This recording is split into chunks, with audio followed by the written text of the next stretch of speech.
بسم الله الرحمن الرحيم. لإيلاف قريش إيلافهم رحلة الشتاء والصيف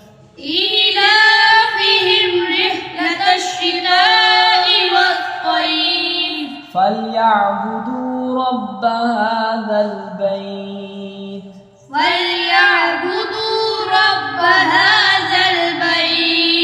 الذي أطعمهم